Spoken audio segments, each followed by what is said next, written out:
Okay, let's be honest for a moment. Last episode didn't exactly go to plan. Missing out on Champions League football on the final day.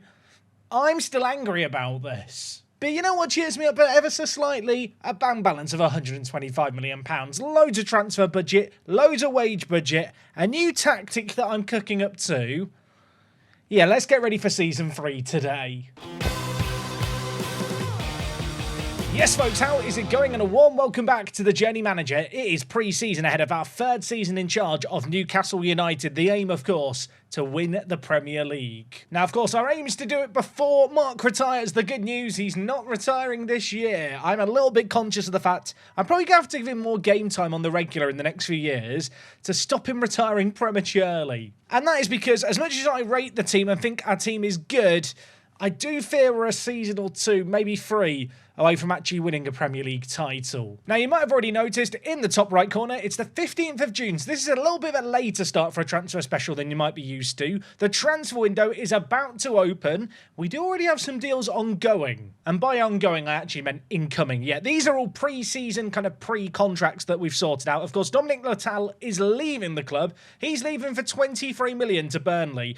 We loaned him to Burnley with this mandatory kind of buy option. They finished bottom, and now they have to spend all their parachute money on him. So, unlucky. Now, in terms of transfers in, there's one familiar face to Journey Manager fans. Farrington Carr is joining us. Of course, we signed him for Al Aroba in Saudi Arabia a few years ago. He has gone on to be a really staple player for Al Aroba. And if we look at the league table, they're still doing pretty well, all things considering. Up in 5th right now in the Saudi Pro League. Al Ettifaq, sadly, still the dominant force. So Carr is one great addition. Another great addition is Tresor Balaki. I love the look of this guy. 29 years old. He is a right winger who I think is probably going to play at striker for us, although, as I'm going to talk about, I might train him to play centre attacking mid. The 29-year-old, though, joining us on a free transfer. World-class player. Very excited to have him joining our ranks. And the third of the pre-kind of agreed transfers that we've got going on is a transfer for money. It was already, obviously, all arranged previously to this season ending. £27 million has been exchanged with Schalke to bring in Rasmus Olesen. He is a Danish international at 19. He did really well, actually, in the Next Gen award. I think he was in the top 10. I'm actually weighing up, and this might be very controversial, I am weighing up training him to play defensive mid as a regista. He's already kind of unconvincing at defensive mid, so it's not like it's a new position for him to learn. But am I mad thinking he's not an awful regista? I mean, he's 19, with hopefully lots of room to improve. I'd like to think he can still do more. Anyway, those are the transfers going on right now in terms of the players we've already agreed to sign. Looking at the team, I've already been blocking out the plan for next year. Of course, last year we played this, and this didn't work. We didn't have strikers, we didn't get enough kind of wins, and we drew far too many games. We just struggled in some games to break teams down. I'm looking to remedy that, and I think the way we're going to do that is actually to play a 4-2-3-1, but with 3 centre attacking mids. Now, that obviously raises the question, Jack, you have players in your team like Gary Faye, the right winger. What's the plan? Well, the plan is that right now, I'm trading him to play as a shadow striker on attack. And to be fair, he can actually play this role relatively well. So hopefully he will be able to pick it up and learn it. At the same time, I am conscious of the fact he has got a minimum release clause to clubs in the Champions League of £101 million. And merely if someone wants to bid that, I would probably be quite happy to sell him. In terms of my shopping list, I'm actually thinking a striker might be good to go alongside Balaki and Carr, just a third option there. At Regista, maybe a new first-team player. I do like our centre attacking mid options, but we've obviously got this real kind of crazy amount of talent. If I can't move on Faye, Jun Hwan might be the man who has to make way, because I do think that Sousa, Sauer, and Faye on paper are just better options. You can also see I have kind of been thinking about how things might work with shadow strikers staying wider.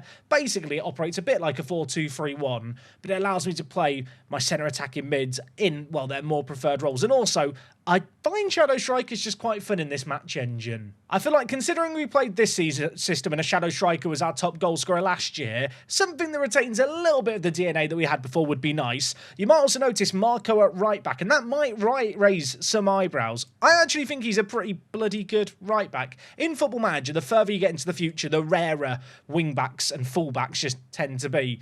Am I mad thinking Marco's not that bad? I feel like especially if you play a back four, the back post corner highlight, or rather the back post cross throw-in highlight, if you don't know what I'm talking about, on throw-ins in the attacking corner, you'll kind of see a player throw the ball, gets passed back to him, and then he'll cross it to the back post. And if you've got fullbacks that can't jump, you concede a lot of those goals, especially if you play a back four. Marco, with his actual stupendous 18 jumping reach, would be able to remedy that.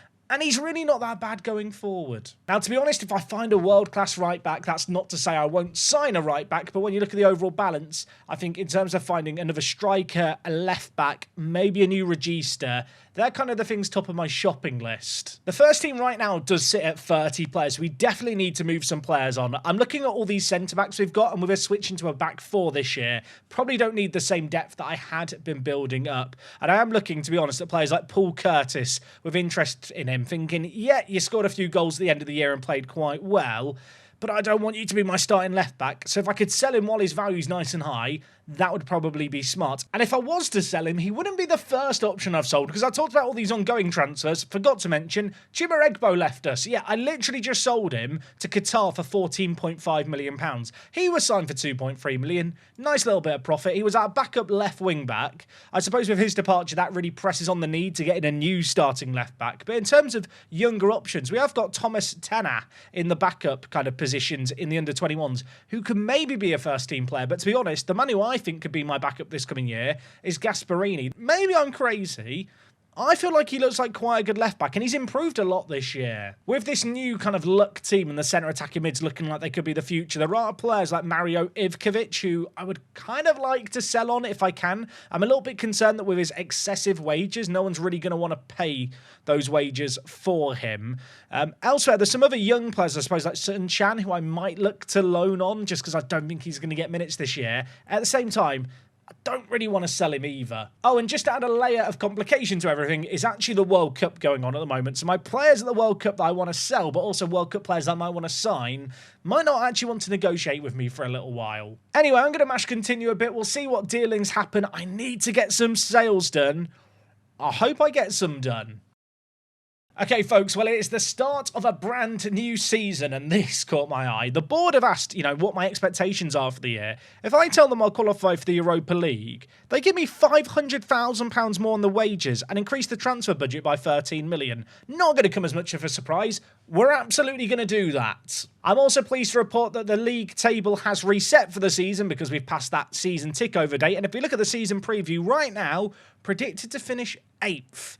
I'm hoping we're going to climb a little bit during the next few weeks and months. Of course, because Football Manager is Football Manager, on the club screen it does say the media prediction is 7th. Make of that what you will. Now, in terms of dealings, we are wheeling and dealing. There is a lot going on right now, so let me get you caught up. Firstly, sales. Abdoulado looks like he's going to be leaving the building. The Finnish international we signed for £7 million. Mentioned that need to maybe move on some of the backup centre-backs. Atalanta bid £12.5 million. I feel like that's a really good deal for him, so he's on his way out. And I have to give a shout out to the people of Italy, because Juventus have also come in and signed a player. That man, Paul Curtis. Now, I thought, hopefully, and wishfully perhaps, that he was going to go for a little bit more than he has. I talked about the need to sell him previously. A bit of £40 million came in. I decided that was worth taking them up on. So he is leaving for 40 million. Like I said, he was valued a bit higher. There's a reason I'm willing to sell him at 40 million. I've got a new player coming in at left back who's on even less. Probably is worth mentioning as well, with Curtis leaving us and also the sale of Egbo that already went through. That is 2 homegrown in England players that we've lost, so have got to keep a little eye on that. Of course, in the Premier League, you've got to have 8 homegrown in nation or club players, and for the Champions League, you need to have 4 homegrown players in club, or you have to leave some gaps. Obviously, getting homegrown players at club isn't exactly a problem I can solve immediately. In the next few years, hopefully it will be less of a problem. Now, I teased a left-back signing. Welcome, Gabriele Mastaloni. Although, I say welcome. We're waiting on a work permit decision that should be made today. This guy is Roma's vice-captain at 26 years old. I love him. And if we just compare him with Curtis here, Curtis we've sold for 40 million. Mastaloni, if we look here, we're signing for 37 million pounds. Now, there is a caveat. His wages are a little excessive, and I don't really want to reveal how much they're on. Pay attention later on in the video, and you might catch a glance of it. It's a lot. But like I said, he's super consistent. He's a really good left-back with great leadership. Love his physicals as well. I think this guy's going to be good for us. And I've gone from having no strikers last year to signing another one. I don't know if I need this guy, but I felt like it was too good a deal to pass up. Jeremy Evrard, look at him. French international, 22 years old. Another player we're waiting on a work permit on. How much have I paid?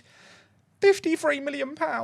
Yeah, 53 million. I'm hoping we're going to sell on some players for some big money, but I felt like this was just a transfer worth doing. I actually feel like he's quite a good deal at 53 million, which might seem mental, but he adds to the French contingent at the club. He's a younger player who loves important matches. Aston Villa wanted him, and I outbid them. I say I outbid them. You'll see here, it says his wage demands are 79k to 97k. It's in the small print here. I am giving him 150 or 140 £1,000 a week. I basically saw that Villa were in for him, and they were more. He was more interested in joining them, so I slapped an extra £50,000 just to sign him over Aston Villa. I promise you I'm not that bitter. Anyway, when you look at the transfers in, the players that are actually joining us are starting to add up a little bit. In spite of that, though, the transfer budget and wage budget are still quite good. With all the transfers ongoing, there's still going to be money left to be spending. In about a week's time, of course, it's going to be the 1st of July. All the new recruits arrive then, and I'm kind of excited to see how we look. You're going to hear it a lot from me today. I still need to sell players. This first team of 30 players has to get smaller. Sometimes I have transfer specials where it feels like not enough deals happen. Lots of deals are happening. One funny thing to point out, I bitterly decided to arrange a pre-season friendly against Aston Villa. I'd set the tackling on harder for a load of players. We managed to injure 2 of their players, so it was quite a good success from that point of view. We did lose, which wasn't great. You'll note in the bottom left here, I was experimenting with tactics, so I'm just going to blame it on that. And if you were looking at that asymmetric formation thinking, don't play with a right attacking mid, don't worry, I'm going back to what we know. But you know what? Okay, look, I'm getting ahead of myself. Let's talk about transfers. Farrington, Kiar, Erasmus Ollison and Balaki, we've already talked about. They all joined upon the expiring of their current contracts. Already got all their training set up. Elsewhere, Atalanta have signed Addo from us. Juventus have signed Paul Curtis, and the fans are going to miss him. Look, they might miss him. We got 40 million. It was too good to refuse. And of course, the reason it was too good to refuse is because Mastaloni has joined us. £200,000 for him at left back. He better be blooming good. If you were earlier screaming at your screen saying, Jack, 53 million for Evrard. Too much, too late. He's joined us. Look, I've signed him. I love Jeremy here. I think this guy's going to be great. I think he's just a top quality striker. And you can never have enough strikers in Football Manager. Elsewhere, there is one more player that we've signed for some cachet, and it's this man, Martin Maylan. Now, it's kind of funny, really. Last year, we signed Forsto Sanchez on a free transfer from Man City. He was being released. This man was not being released, but he was available from Man City. And I actually view him as a bit of a depth option as a regista. Am I cooking too hard here? I feel like the 22-year-old has a little bit of potential. We've snapped him up after he wasn't really given many first-team opportunities by Man City. And at £12 million, I just feel like he's quite a good punt. Admittedly, the star ratings here and the squad comparison make him look awful. This is actually comparing him against all the centre mids and centre attacking mids. We do have a defensive mid issue. I say issue, maybe issue isn't the right word to be said, but essentially we've got Big Deli, we've got Maylan Sanchez, and then Javi Benitez, who's one of the youngsters we signed last year and loaned out. I don't think this guy's ready for Premier League football again this year, so I'm probably going to look to loan him out again. You know what, we'll just send him to the under-21s now. But I do just look at our defensive mid options here and think, I don't know if I've got the regista position and role locked down. Right now it is Sanchez playing there. I mean, he's not awful. I mean, he's pretty good there, to be honest. But I wish he could dribble a little bit more. He's just not very flashy. You just can't have a regista with 10 flair and 10 dribbling. It just doesn't work for me. Please ignore the fact that last year Big Deli played regista with 10 dribbling and 10 flair. I refuse to comment further. Now you can see here with the signing of Tresor Balaki, we're going to see a sharp increase in revenue from shirt sales. Sauer is our top seller, then it's Faye, Ivkovic, Junjun Hwan, and Balaki will be somewhere up there. I feel like we actually have a lot of players with quite high reputation that help with shirt sales, so we're just adding more to the ranks. And if we do just look at the latest in terms of lineup and tactics, this would be my lineup if the season started tomorrow. I really like this team. Obviously, the caveat to that whole, if it started tomorrow, Sousa is injured. He would be fit for the start of pre-season, but I really like the look of this team. Mastalone, I think, is going to be a great kind of left back on attack. I'm thinking Marco, full back on support, might be the way to go. I'm wondering if maybe instead of a regista, I could go with maybe a roaming playmaker just to give me a little bit more lateral movement, pushing up into the space space. And when it comes to the shadow strikers, I am wondering with the left-sided man, if I get rid of the stay wider instruction, on the right-hand side where we have Faye, we keep the stay wider instruction on the shadow striker, so he will draft wider. And then that would obviously mean if I go with a roaming playmaker, he suddenly has a bit of space to attack into behind where the shadow striker's kind of left behind. The other advantage with that is Balaki, because I've got Balaki, right? And I've also got Everard.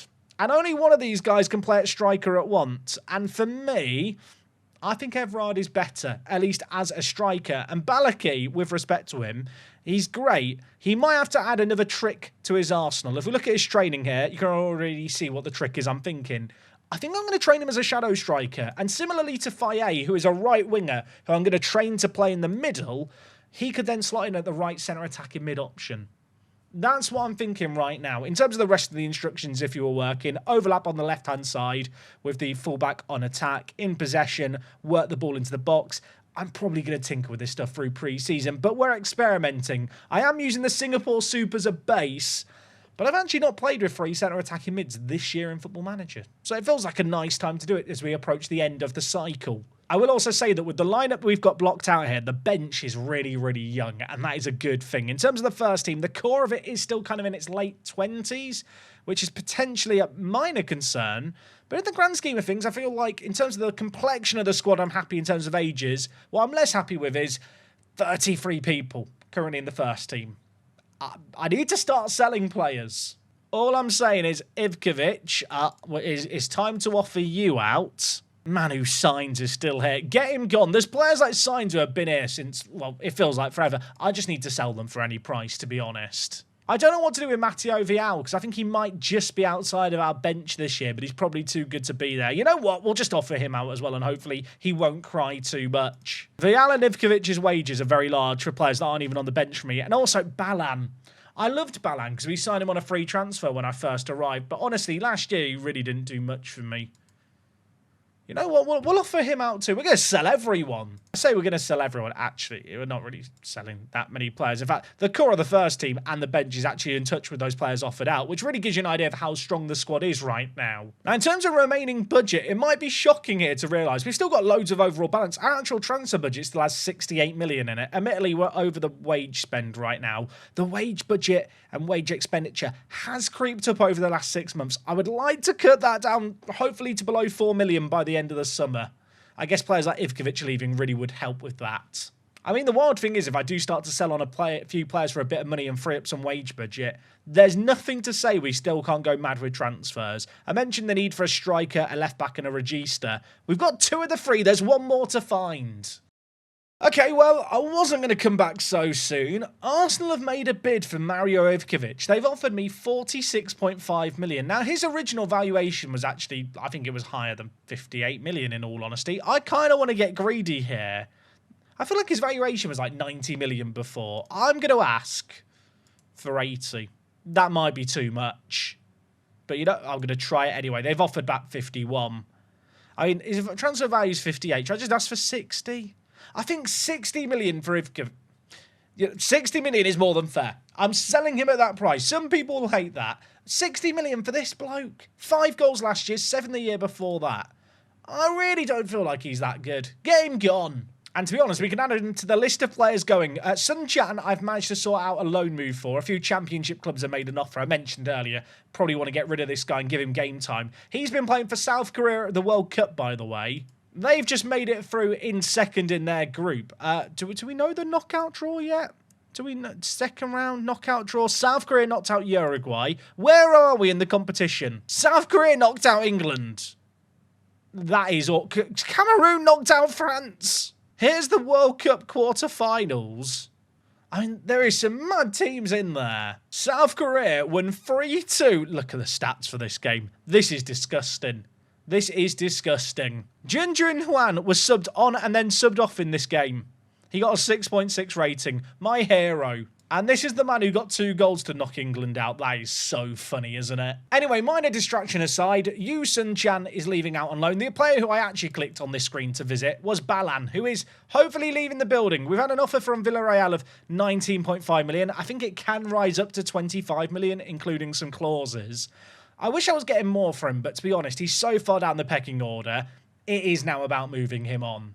Also, can you notice a player missing? Player missing? You can't. Well, I've sold someone else. I mean, obviously, if you did spot who I sold, fair play. Manu Signs has left. I got 21 million for him. I don't know how his valuation's now gone up to 47 million. That is absolutely ridiculous for a man who's turning 30 later on this season. But we've got him off the wages. He's finally left. I'm quite chuffed about it, to be honest. I mean, when you actually look at the transfers in and out, we've actually made a profit so far this season. It's technically not true because these transfers here are kind of staggered over the wrong season. One day Football Manager will fix this. I think it's probably for FFP reasons that it shows when these transfers happen. But I'm going to quickly do the maths in my head. I think our net spend this season is about £13 million so far. And when you look at more players potentially going out and this starting 11, I feel really good about that. And if you sat wondering, Jack, £67 million wage budget. Have you found your register? Of course I have. Ma Hyun-doo, who is at the World Cup with South Korea, incidentally. This guy can't even play defensive mid. But I've decided he will be my project. He is transfer listed by request after Tottenham marked him as surplus to requirements. You know, South Koreans leaving Tottenham. Apparently that's the in thing at the moment. Look at this guy. £33 million he could generate in marketing revenue. He has, well, a load of experience for a player. Lots of potential, though. So I wonder if he still could improve a little bit. Obviously, right now he can't play as a defensive midfielder. I am going to train him as one to play him at Regista because look at this. This guy is a world-class Regista. It might take him a little while to pick it up as a role, but look at the traits as well. Comes deep to get the ball, looks for pass instead of looking to score, switches the play, tries killer balls often. This is exactly what I want in this player, minus the fact he can't play the position. We had an offer, by the way, of 68 million accepted. Hopefully he's going to be joining us, and with his signature, that might just conclude all our transfer business. I say that. It definitely won't, will it? Now, I've got Ivkovic and Balan, obviously, currently, hopefully going out, having just got that £60 million bid. If those players are gone, if we just look at the first team now, I've hit Control S instead of Control A there. I was trying to select all. The first team is now down to 28 players. It's probably still a little bit bigger than I would like, but it is starting to feel more under control. And if you're wondering, Jack, you've got Balaki, you've got Everard. You know, what's the plan there? Well, I've got a plan. I'm wondering if as a backup tactic, we maybe go to a 4-1-2-1-2 diamond, kind of narrow formation, something like this, that then allows me to bring in Everard. I mean, these exact players could play in this setup, and it would kind of work nicely. The other thing I have been weighing is maybe I play with a third striker. Would that be too much? I mean, Sousa can also play as a striker, so it's definitely an option worth considering. I think for now, I'm thinking a diamond midfield could be the plan B. But I do feel like there's probably going to be games where this isn't working and I need to throw players further forward, and 2 strikers might be nice. You know, 3 strikers might be nice too. There's something quite beautiful, isn't there, about the idea that I go from playing with no strikers one year to 3 strikers the next. Maybe I should make that happen. If you were wondering, by the way, it's still only the 6th of July. I feel like we've only done like 3 weeks so far this season, and yet so much has happened. I've been getting all our dealings done nice and early, which is kind of a nice, refreshing change.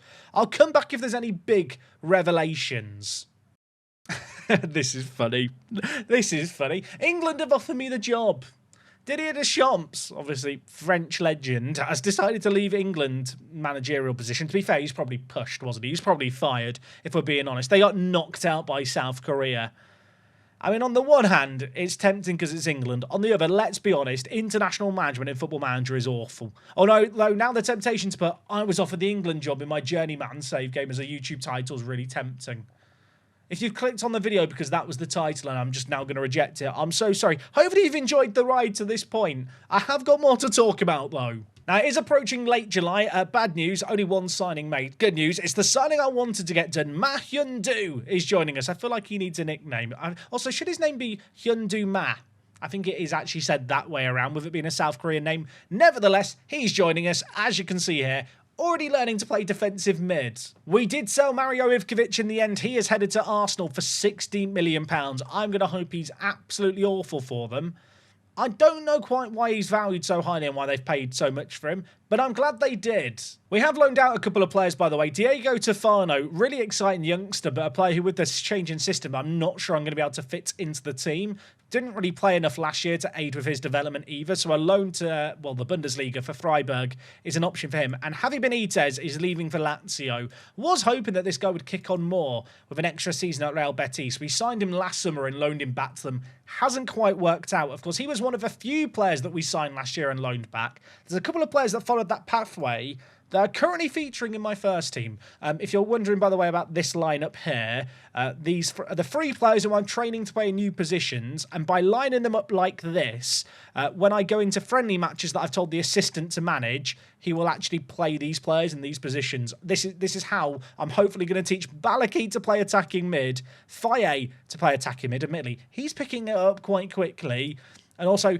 Ma Hyun-doo to pick up the position. Although I'm a bit worried this guy just isn't going to learn to play defensive mid quick enough. If I do quickly, however, just set up the best 11 here. I mentioned players who were out on loan last year who I brought back. Philip Vincent-Day definitely deserves a mention. This guy is superb. 21 years old. We signed him for 4.2 million last year and loaned him back to Blackburn. He had a crazy year worth of development. And whilst in terms of squad comparison, he's kind of far down the pecking order, I kind of rate him more highly than Lundqvist. And as a result of that, the man in blue here is going to be my first choice backup centre-back on the bench this season. And Kassim Mamadi is the other man that we signed last year and loaned back to the club we were signing him from. We signed him from Zurich for 7.5 million. He had a great loan spell and he's actually improved a lot. He is a great little attacking mid option who at 20 years old I'm going to try and give some game time to. To be honest, he's probably not going to be starting all the time for us, but do expect to see him here and there. Of course, this year we're playing in the Europa League, not the Champions League. And I think last year I was guilty of putting too much focus on cup competitions and European football, and that did hurt the Premier League campaign. I did see some people a bit confused about that. The primary reason was I wanted to try and win stuff to help with our reputation, because it is only at 4-star right now. And also just getting Champions League football and progressing through the Champions League is worth a lot. Like, if you make it to a Champions League final, you make like £60 million in prize money. It's kind of crazy. And with the finances, it felt like that was something to work towards. This year, there's not going to be any distractions. I am laser focused on the Premier League. You know, in real life last year where Cole Palmer wasn't registered for Chelsea in the Conference League, I kind of want to try that with some of my best players in the Europa League this year. The kids are going to get lots of time, and Mamadi is one of those players. I mean, you can see here the best 11 going into the new season. I think this is a really, really good team. I am still not sure if Balaki or Everard is better, but the good news, it's not really good news at all, but the news for me is that I don't have to worry about it too much, because I think Jeremy Everard to start the season is going to be out. He twisted his ankle in a 17-0 win against Ashington. Admittedly, he probably didn't need to be on the pitch much longer than he was against Ashington because we won 17-0. But yeah, as a result of that, he is missing a few weeks. So a bit of a question mark about him. If he is fit, he's probably only going to be fit enough for the bench. So that decision of Balaki or Everard is kind of removed for now. Obviously, as I've already kind of alluded to, I'm training Balaki to play as a centre attacking mid. I feel like Everard as a lone striker, just the slightly better mentals and physicals in terms of aerial ability, just about give him the edge. But this is a team now that, to be honest, I really like the look of. The pieces of the team haven't really changed much from last year, and overall the philosophy isn't that much different in terms of the roles, especially from a defensive point of view. I'm thinking for Big Deli that I might play him as a defensive mid on support, which I know is just a bit of a boring role, but I do just genuinely think it's the best role to play him in. You can see here, he really ticks all the boxes. I was wondering about a ball-winning midfielder, but alongside a Regista who isn't actually a defensive mid, who can play defensive mid, assuming I'm going to play Hyun-doo Matt in that position to start the year, it might be better just to have like an actual stay-at-home defensive mid instead of someone chasing down the ball and closing players down all the time. Also, just a little bit of funny news, potentially. Currently, fullback depth-wise, I don't really have options. Mark is probably going to get used a little bit this year in the fullback areas. I don't plan on signing anyone to kind of surpass him. So yeah, watch this space. Watch the space. That pun was not intended. Anyway, we're going to get closer to pre-season. Hopefully I found some decent youngsters to pick up. And maybe, just maybe, we've sold on a few players too, because I probably could do with selling on one or two more players. Okay, you lovely lot, it's the start of the season. Admittedly, this is all tomorrow in terms of the matches, but in the last 2 weeks, we have got busy in the market, and as I kind of alluded to, I did just go crazy signing youngsters, which I hope is fine. We've signed Emilio Vidal, 18 years old, Uruguayan international. He looks quite good. Admittedly, my scouts thought he had better potential than he has. now he's joined us, but he's one for the future. We signed Geraldo as well, who's a quality little centre-back, 5-star potential, 18-year-old Brazilian. I spent the big bucks on him as well. £11 million. I feel like there's going to be a weird pressure to give players like this guy a little bit of first-team football this year, although, as you can already see, have made him available for the under-21s. Did tell him he was an impact sub when I signed him. That was a lie. And as for these other players, we picked up Georgiev here, who's a right-back, capped for a number of games with Bulgaria, potentially one for the future, low-risk transfer at £5 million, and also Isaac Banda, we signed from Aluminum Arak, the Iranian team you might remember that we used to take on once upon a time. We signed him for 2.9 million. Aluminum Arak have made a crazy profit there of like 100 or 1,000 times profit. I'm not going to do the maths quickly. Someone can do it and let me know in the comments. But he's 19 years old, bit of potential. Like his mentals. I'm not going to pretend these youngsters are the most fun or exciting or sexy, but I just felt like they were a good use of our money. And speaking of good uses of our money, there is 2 more players to mention, one of which won't be joining us until he turns 18, which is in the next few months, and it's this guy, Grubisic. I hope I'm saying that correctly. Swiss goalie, another player from Zurich. Yeah, we've signed 2 of their youngsters in the last couple of years. Loads of potential, inconsistent and injury prone. We'll hope he stays fit as a goalkeeper. And this last signing, I really like. I was signing him from Altai, and it's Mohamed Falata.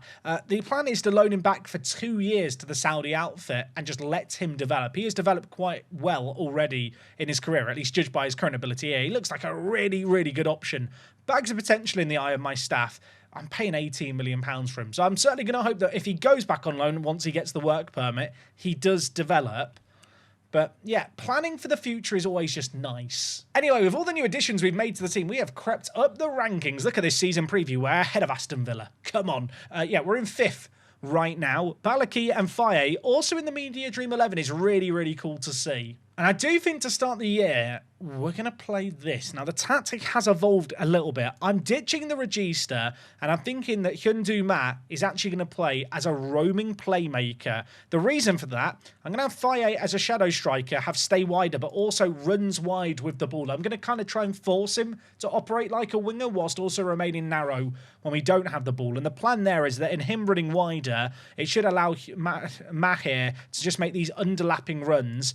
And then, well, there's going to be a little bit of pressure on Big Deli to just hold down the fort in behind. But I feel like he's capable of that. And of course, you can see Marco, obviously not the greatest player fullback-wise going forward. So he's going to be on support. I'm hoping that's going to minimise the risk of him and Faye kind of operating in the same space. And on the other side, Mastalone, the new left-back who we spent crazy money on, and it kind of hurts to look at his wages. He is going to play as a fullback on attack. We're expecting a lot from him. Going to be looking to get him on the overlap. Telling my team to run at the defence a lot, but whilst also playing fairly narrow in transition. Nothing crazy going on here. I want to roll it out from the back. Last year, Spike Brits had a 99% pass completion. If he doesn't get that this year, it's a failure. Oh, and out of possession, we're playing with a much higher defensive line and a mid-block. Not going to be pressing super high. I want to leave some space in behind to hopefully catch teams out into. Of course, the first team that we're going to hope is going to fall victim of that is Man City tomorrow. Man City, just as a little reminder, they finished 2nd, and also in tomorrow's video, 2nd game of the season, another away game, or rather 3rd game of the season. This is the 2nd one we're doing in the live commentary, against the reigning champions in Chelsea. I feel like I've been royally shafted having these 2 teams in the first 2, but it should make for a fun set of fixtures tomorrow. Just looking at the finances, the overall balance has kind of gone down quite a lot. The wage spend is now below £4 million. I mentioned earlier wanting to try and do that. We have managed that. Technically, there is more transfer budget to spend as well, although I don't know if we're going to be spending it on anything. If we do, it'll just be more youngsters. But in terms of the bench and the overall squad, I'm really happy with things. Next episode, to kick things off, I will do a full squad rundown, run through all the positions. But in terms of just the wheeling and dealing, I feel like everything we've done just kind of makes sense this year. I really, really hope you guys enjoyed today's transfer special. If you did, go down below, leave a like. Let me know what you think of the team. Let me know your prediction for where we're going to finish. It lets me know that you got into the end of the video, which is massively appreciated, and that you are still enjoying things. Besides all of that, we're going to leave things for today. If you have played a narrower system like this, if you've got any words of wisdom, let me know what you've done. In pre-season, it looked good for us. Hopefully tomorrow, it's going to look even better. Hope your Monday continues to be awesome. We're back tomorrow with more. Until then, it is me, Jack, and I'll talk to you guys in a bit. I'm out.